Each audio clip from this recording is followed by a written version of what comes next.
Now guys, I will going to teach you how you can create your ChatGPT account. So just open your browser and just search here ChatGPT. Okay, click on enter and then you will see this first link by a company openai.com. So just click on this first link. Then you will see this option of a try ChatGPT. Okay, just tap here, then you will see this option of a sign up. Okay, so just click on the sign up button and then you can just click on this continue with Google, or you can either put your email address. I will choose with continue with Google.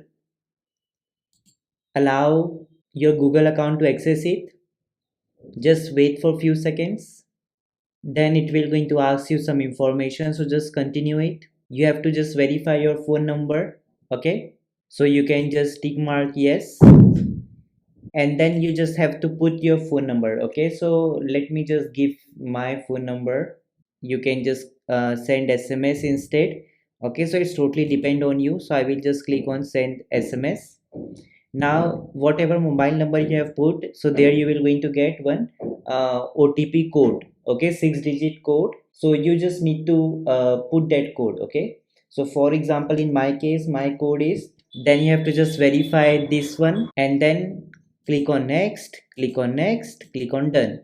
So here you can see this is your chat gpt dashboard. Okay, so this is how you can set up your chat gpt account very easily. Okay,